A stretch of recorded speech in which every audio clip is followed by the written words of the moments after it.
आप सभी को जय मसीह की आज के इस नए दिन में आप सभी का स्वागत करते हैं। हम आशा करते हैं कि आप सभी प्रभु की कृपा से अच्छे होंगे। तो चलिए दिन की शुरुआत करने से पहले वचन की ओर ध्यान देंगे। उत्पत्ति 30वां अध्याय पहला वचन। जब राहेल ने देखा कि याकूब के लिए मुझसे कोई संतान नहीं होती, तब वह अपनी बहन से डाह करने लगी। मेरे प्रियो, यहाँ पे राहेल को संतान नहीं था, राहेल का कुखपन था। राहेल बांझपन से पीड़ित थी और राहेल देखो उसकी कोई संतान नहीं थी, लेकिन वो उसकी बहन को देखकर डाह करने लगी। उसकी बहन को देखकर कुछ कुछ बातों से चुभाते गई। उसकी बहन को देखकर वो जेलसी फील होते गई। क्यों फील होती गई? क्योंकि राहेल का कोख बंद था, राहेल की कोई संतान नहीं था और राहेल बांझपन से थी और राहेल का देखो कोई संतान नहीं था। लेकिन देखो यहाँ पे राहेल प्रभु को पुकारना था, यहाँ पे राहेल प्रभु से विनती करना था, यहाँ पे राहेल प्रभु से निवेदन करना था, यहाँ पे राहेल प्रभु के चरणों को पकड़ना था, यहाँ पे राहेल प्रभु से ही मांगना था संतान। लेकिन ये उसका जो कमजोरी, उसके जीवन में जो बांझपन था, उसके जीवन में जो कमी घटी थी राहेल, वो सब कुछ उसने बाजू में रखा और उसकी बहन जो लिहा थी उसको देखकर डाह करने लगी, उसको देखकर मजाक उड़ाने लगी, उसको देखकर बातों से छुपाती गई और उसको देखकर जेलसी फील होती गई। मेरे प्रियो, आजकल परिवार में भी ऐसी हो रहा। खुद का एक ही परिवार में रहते हैं, भाई को बहन से नहीं पड़ता और बहन को भाई से नहीं पड़ता। एक ही परिवार में रहते हैं, एक में से गले लगाने वाले, एक में से प्यार से रहने वाले, एक में को अंडरस्टैंडिंग होते हुए एक में से प्यार से एक ही परिवार के भाई बहन, लेकिन मिलके रहने के लिए आजकल बहुत मुश्किल हो गया। क्योंकि देखो लोगों में जेलसी बहुत होती जा रही। मेरे से भी मेरा भाई अच्छा पढ़ता है, मेरे से भी मेरी बहन बहुत खूबसूरत है, मेरे से भी मेरी बहन को अच्छा जॉब मिला है और मेरा भाई अच्छे से सेटल हो गया है। ये सब कुछ सोचते हुए लोगों को जेलसी ज़्यादा होती जा रही है। एक में को देखकर बहुत डाह करते हुए जेलसी फील होते जा रहे, इसलिए आत्मिक जीवन में आगे नहीं बढ़ पा रहे। मेरे प्रियो, यहाँ पे राहेल का कोख बंद था तो राहेल प्रभु के मार्ग को चुन लेना था, प्रभु के पास ही जाना था, प्रभु से दुहाई करना था, प्रभु से बैठना था और प्रभु को प्रार्थना करना था। लेकिन वो सब छोड़ दी राहेल और उसकी बहन जो लिया, उसको कोख प्रभु ने खोला, उसको संतान दिया, तो इसको उसके ऊपर जेलसी शुरू हो गया। उसके ऊपर देखो अनेक प्रकार की डाह करना शुरू हो गया, उसके ऊपर निंदा डालना शुरू हो गया, उसका बातों से उसको चुभाना शुरू हो गया। ये सब कैसे आता है? जब एक व्यक्ति को देखकर जेलसी फील होता है। देखो बाइबल में भी दो भाई लोग थे, कैन और हाबिल।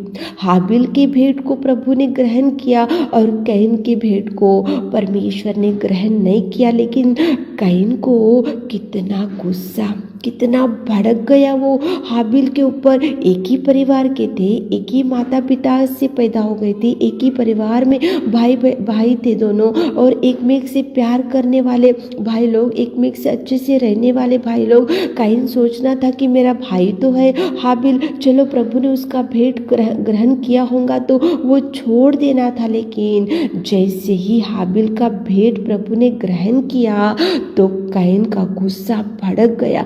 कैन को उसके ऊपर गुस्सा आया और वो भड़क गया और एक दिन हाबिल को मार दिया। कितना गुस्सा देखो कहाँ तक लेकर जाते ये जेलसी फीलिंग, कितने लाइफ को स्पॉइल कर देता। देखो ये जेलसी और ये गुस्सा और एक में के ऊपर द्वेष भाव, एक में के ऊपर कपटी से रहना, एक में को देखकर जेलसी फील होना, और ये सब बहुत ही परिवार में नष्टों का सामना करना पड़ता। मेरे प्रियो, हाबिल को मार दिया, उसका जान भी ले लिया। एक ही कारण, हाबिल का भेंट प्रभु ने ग्रहण किया, कैन का भेंट प्रभु ने ग्रहण नहीं किया, इसलिए इसलिए वो भड़क गया, उसको गुस्सा आया और उसको लगा एक दिन मेरे भाई को मैं मार डालूंगा। तो उसने प्लान बनाया और एक दिन उसको मार दिया। यहाँ पे राहेल भी देखो, उसकी बहनी थी लिया, एक ही परिवार के थे, एक ही पिता के बच्चे थे, एक ही घर के थे, एक ही घर में रहने वाले थे, लेकिन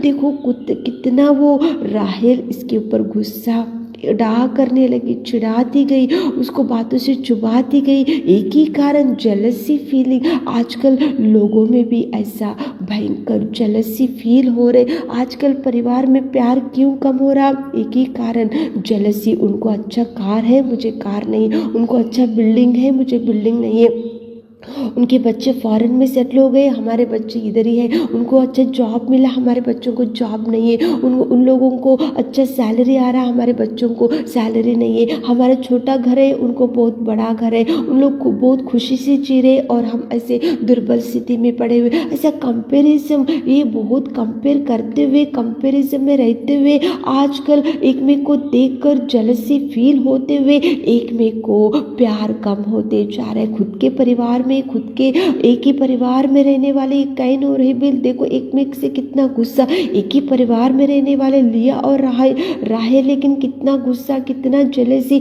आजकल परिवार में क्यों प्यार कम हो रहा?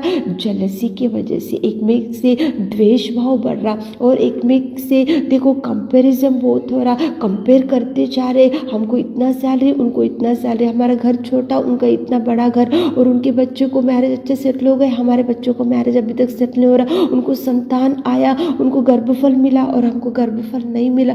अनेक प्रकार के जेलसी में आज विश्वासी भाई बहन लोग भी रहते जा रहे मेरे प्रियो। लेकिन प्रभु आपसे बात कर रहा है, जेलसी फील मत दो। जेलसी करने से प्रभु आपके देखो कार्यों को सफलता नहीं देता, आपकी प्रार्थना का जवाब नहीं मिलेगा मेरे प्रियो। किसी के ऊपर जेलसी फील मत दो। किसी कितना भी डेवलप आपके घर वाले हो रहे होंगे तो होने दो। प्रभु आपका भी दिन एक दिन आएगा, प्रभु आपको भी देखेगा एक दिन और उनसे भी अच्छा श्रेष्ठ प्रतिफल आपको देगा, उनसे भी अच्छा उत्तम स्थान में प्रभु आपको रखेगा। लेकिन आपका भाई डेवलप हो रहा हो तो होने दो, आपकी बहन डेवलप हो रही होंगे तो होने दो, आपके ससुराल वाले डेवलप हो रहे होंगे तो होने दो, आपके मायके वाले डेवलप हो रहे होंगे तो होने दो, आपके आजू बाजू वाले डेवलप हो रहे होंगे तो होने दो। लेकिन किसी के ऊपर जेलसी मत आप दिखाओ, किसी की भी आपको कंपेयर मत करो और किसी को भी आपसे और उनसे हम उनसे भी बढ़कर रहना ऐसा सोच में मत रहो मेरे प्रियो। हाबिल कैन उसको मार दिया क्योंकि हाबिल के भेंट को ग्रहण किया तो उसको गुस्सा आया, उसको जेलसी आया, उसको मन में कपट पैदा हो गया और उसको लगा कि मेरा भेंट प्रभु ने ग्रहण नहीं किया तो इसका जान ले लेना चाहिए। उसको जान से मार डाला। यहाँ पे राहेल प्रभु से बैठना था, प्रभु से प्रार्थना करना था, लेकिन वो सब उसने छोड़ लिया। को जैसे गर्भफल मिला तो इसके ऊपर जलस हो गया, उसको डाह करने लगी, उसको बातों से चुभाती गई और उसको दुख देती गई। जेलसी की वजह से ये सब कैसे होता? जलस मत हो मेरे प्रियो, किसी के ऊपर जलस मत करो। आपका दिन आएगा, प्रभु जरूर आपको उठाएगा, आपको ब्लेसिंग्स प्रभु आपको देने का दिन आएगा तो प्रभु जरूर ब्लेस करेगा। उठाने का दिन प्रभु आपके जीवन में आएगा तो उस दिन प्रभु सबके सामने उठाएगा। किसी के ऊपर जलस मत हो, किसी के ऊपर डाह मत करो, किसी के ऊपर देखो बातों से घायल मत करो। वो लोग डेवलप हो रहे तो आपका दिन भी आएगा, प्रभु डेवलप करेगा। जेलसी है तो प्रभु के ऊपर माफ़ी मांगते हुए दिन की शुरुआत करो। ईर्ष्या किसी के प्रति है तो प्रभु के पास बैठकर माफ़ी मांगते हुए प्रभु से आप दिन की शुरुआत करो। किसी को देखकर डाह करते जा रहे होंगे तो प्रभु को माफ़ी मांगते हुए दिन की शुरुआत करो ताकि प्रभु आपको भरपूरी दे सके। आमीन है मेरे खुदावंत प्रेमी परमेश्वर पिता। आज की सुबह के समय में आपकी उपस्थिति में आते पिता परमेश्वर हमारे प्रिय भाई बहनों को दिन भर के आशीषों से भर दीजिए। आज उनके काम में संग चाहिए, उनके हाथों को थामिए पिता, दिन भर के आशीषों से भर दीजिए। छोटी सी प्रार्थना आपके मीठे और मधुर नाम से मांगते खुदा, आमीन।